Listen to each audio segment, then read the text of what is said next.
What is going on, everyone? Welcome back to TTP Sports. And the Phillies complete the sweep. They sweep the Washington Nationals out of Citizens Bank Park, going through a whole, over 3.5 hours of a rain delay. My God.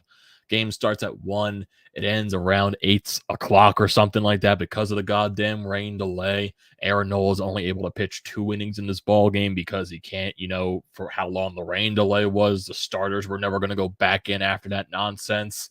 And the Phillies went down in this game after the rain delay. Christopher Sanchez came in, allowed a couple of runs, but the offense clutched up. Rhys Hoskins with a huge home run. Alec Bohm with a huge home run. And then the back end of the bullpen of Jose Alvarado, Seranthony Dominguez, who made his return to the bullpen today. He looked pretty solid out there. And David Robertson getting the save in the top of the 9th inning. So, complete the sweep. That was the most important thing. Honestly, with the way everything was going because of the rain delay and everything like that, then Sanchez allowed those runs. I was kind of, clocking in for a loss. I was going to say, okay, I'm going to blame the rain.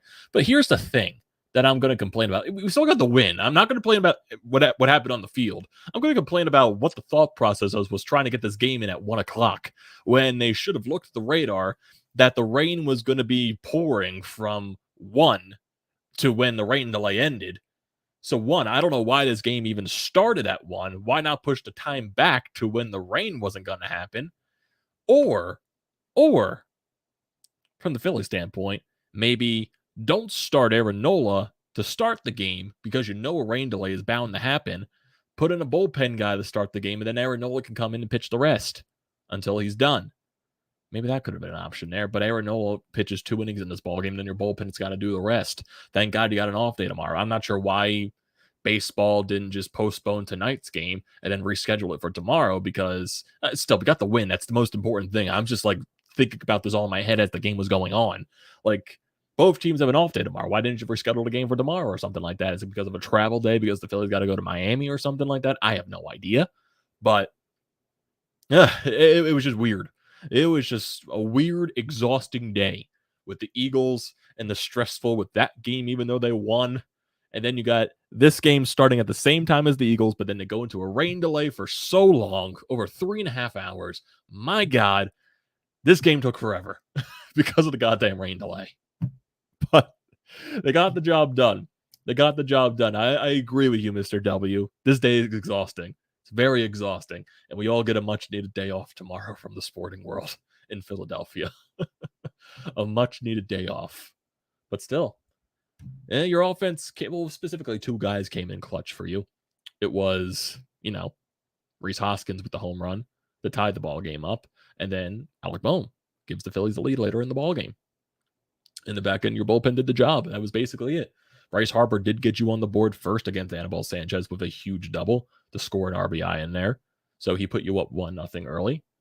Then Aaron Nola gets out of the second inning. Then the rain delay happens. Then Christopher Sanchez comes in. Then he allows a run. Then he allows more runs. It's basically what happened. So going through this ball game, like I said, Hoskins, 1-out single. Then Bryce Harper drives him in with a double to deep center field. Then you go into the goddamn rain delay. Sanchez allows a leadoff double, gets the next 2 guys out, but then he allows a 2-out double to Luke Voigt, ties the ball game up there.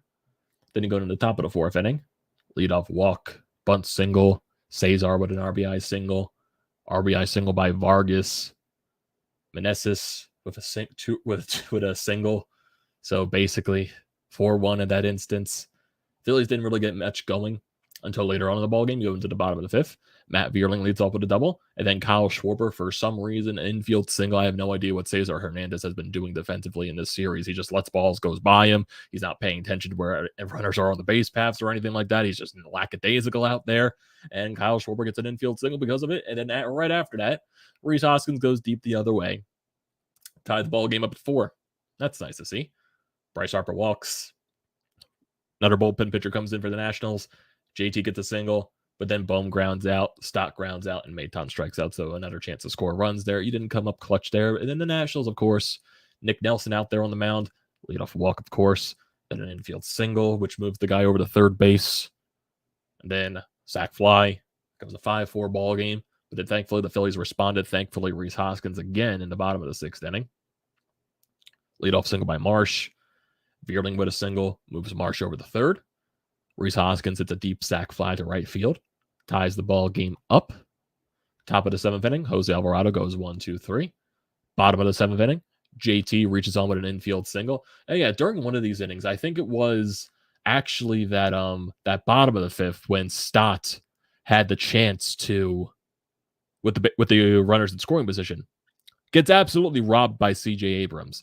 Absolutely robbed by CJ Abrams.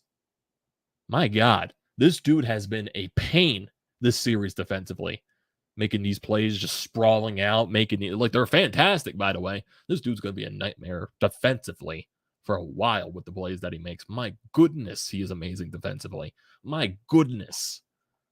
But still, bottom of the 7th inning, JT reaches in on an infield single. This time, CJ was not able to stop it. That's what reminded me of that stop play to CJ Abrams. And then Alec Bohm, during his at-bat in a 2-1 count, sends the ball the other way. Goes over the wall, 2-run shot, puts the Phillies up 7-5, and that's basically your ball game. Seranthony Dominguez comes into the top of the 8th inning, gets a strikeout and a couple of outs after that. 1-2-3 inning for him. Phillies had a chance to put some runs on the board. Rhys Hoskins did get on base, but nothing was able to go there. David Robertson comes out for the top of the 9th, gets and strikes out the side. So I guess those couple of days off for David Robertson helped him because he looked very sharp out there. And he gets a day off tomorrow, too, so that helps in the end as well. I know a lot of people were questioning Seranthony Dominguez, why he's not out there in the 9th inning. Maybe, I guess, matchup-based, or he doesn't want to put Seranthony out there because it was raining in the 9th inning. So maybe he didn't want to put Seranthony out in that situation, or maybe he just didn't want to put Seranthony in a high leverage situation with, I guess, the middle of the order just because he's coming back from injury. I have no idea, but they got the job done, and that's the end of the day. That's all that matters. So, you ended off with this homestand, going 5-1. Honestly, it could have been 6-0 if he didn't choke that last game against the Marlins. But 5-1, I'll take it. You are now 78-62 on the year. Padres lost today, so you move even further up in the second wildcard spot, which helps a lot. Helps a lot. Most definitely. Going to the lineup today, Kyle Schwarber 1 for 4 with a walk. Rhys Hoskins 2 for 3 with 4 RBIs in this game with the 3-run shot and the sac fly. Bryce Harper, he goes 1 for 4 with that RBI double in the bottom of the 1st inning. JT Realmuto goes 2 for 3 with a run scored. Alec Bohm goes 1 for 4 with the go-ahead 2-run shot in the 7th inning. Bryson Stott goes over 3. Nick Maton goes over 3. Brandon Marsh goes 1 for 4. Matt Veerling goes 2 for 4 as well. Runners in scoring position. Phillies go 2 for 9. They leave 8 runners on base. And just looking at the pitching overall, Nola goes 2 innings. He allowed a couple of base runners, struck out 2, threw 44 pitches though. So overall, he wasn't able to go deeper into the ball game, which kind of sucks. So it's kind of a wasted start for Aaron. So I'm assuming they're just going to rest him until his next start. Hey, maybe he needs the rest. Who knows?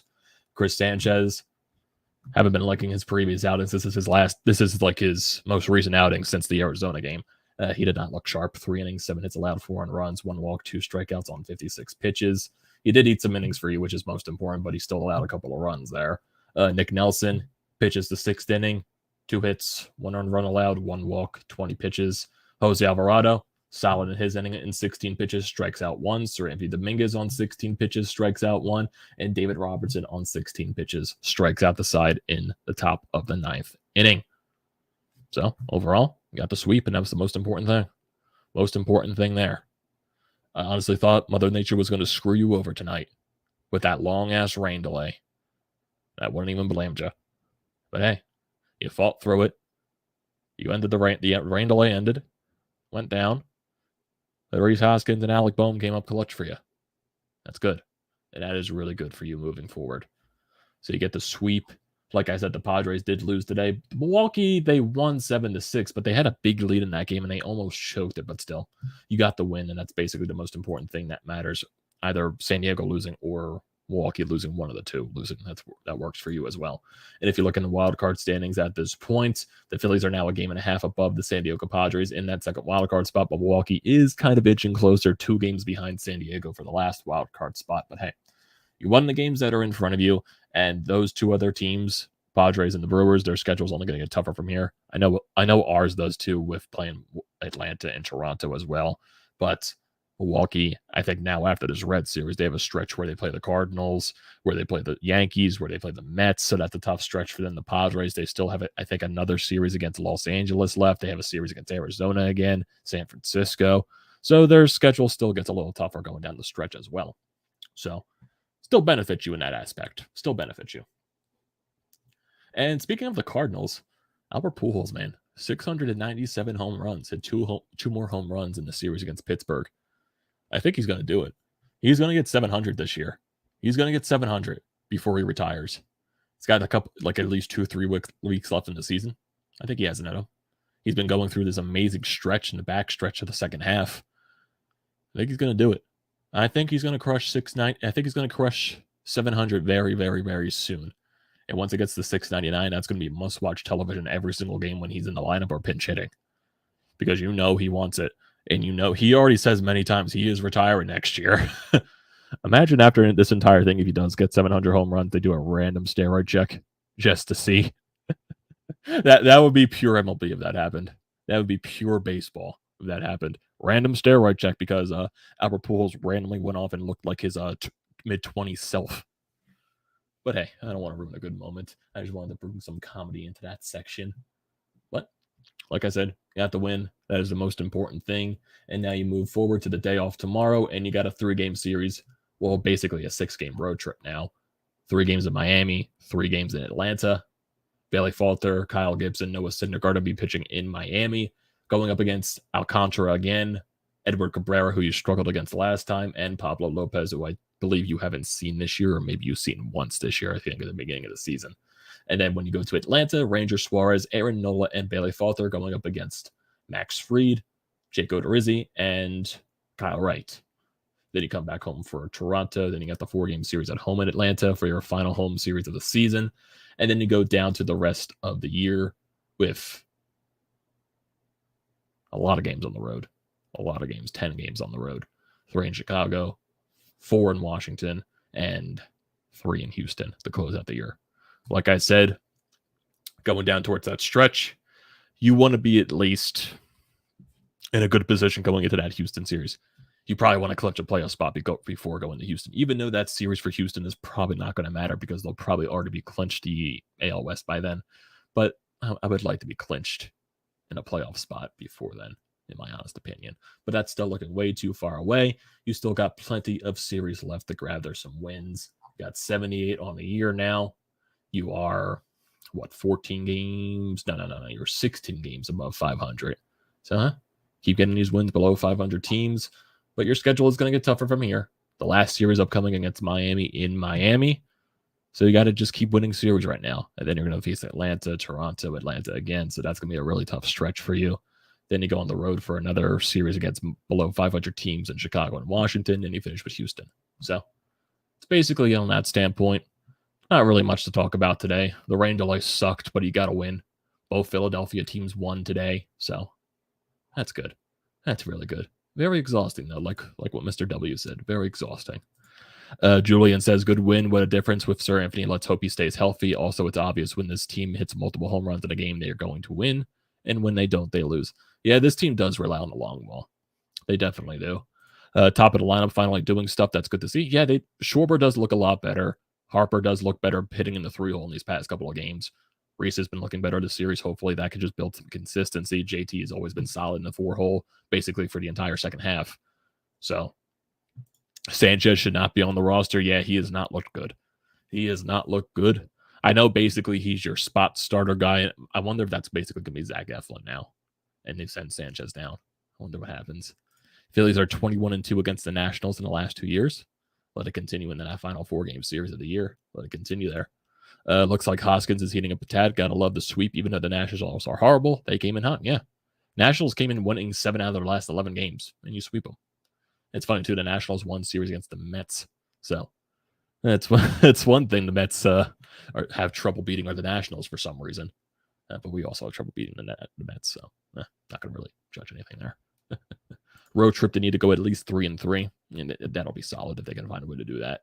I'm not, because this road trip's going to be tough. You're going to Miami again, and then you're going to Atlanta. Atlanta's always a tough place to play. Same thing with Miami for this team in the history. just going back to the past couple of years. If you can find a way to go 500 this road trip, I will be very solid in that aspect. That'll put you to 81 wins. That'll basically put you right at the 500 mark, or guaranteed 500 mark. So, Mr. W, really don't want to be the second wild card. Rather face the Cardinals than the Braves, although they're both really tough teams. Who knows? It could be the Mets in that first wild card spot. The Braves slide up a little bit. That NL East is going to be decided probably the second to last series of the year, because, or maybe the last game of the season, because the Braves and the Mets, they play each other the second to last series of the season. So that's probably going to be what decides the NL East, that series. That's going to be very fun to watch. It definitely is. But overall, yeah, very fun day. Very, very, very fun. I don't want to say fun. I would say exhausting and stressful. I wouldn't say the Phillies were stressful just because of the rain delay. We're just basically, okay, let the game end at this point. They won. Cool. But the Eagles, it was just like, don't let the Lions win this game. Don't let them come back. They let them come back, but ended up winning. And now got Sunday Night Football in front of me. Dallas Cowboys, Tampa Bay Buccaneers. Is there any score in that game? Because I really haven't been able to look up to see what's been happening with that game. So I'm going to look over here. Okay, it's 3-3. So I really haven't mismatched. So yeah, I think that's basically where we stand at this point. Got a sweep. That's the most important thing here. 20 games left, I believe. I think they're 12-8 in there. Yeah. I think the magic number is probably below 20 at this point. That's, their wins combined with the Padres and the Brewers losses or something like that. So the magic number is only going to decrease more the more you win, the more those two teams lose. So right now you're in a good spot, but you got to still find a way to win games. You control your own destiny at this point.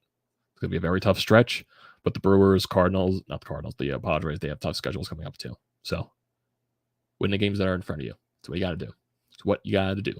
So it's going to do it for tonight's video, everyone. Very exhausting day with two Philadelphia teams playing, making it stressful as hell. But don't forget to leave comments down in the comment section down below. I'd like to see those as always. Do not forget to drop a like on the video. Do not forget to check out everything in the description down below. Painted Lines, BrodesMedia. I recommend all that.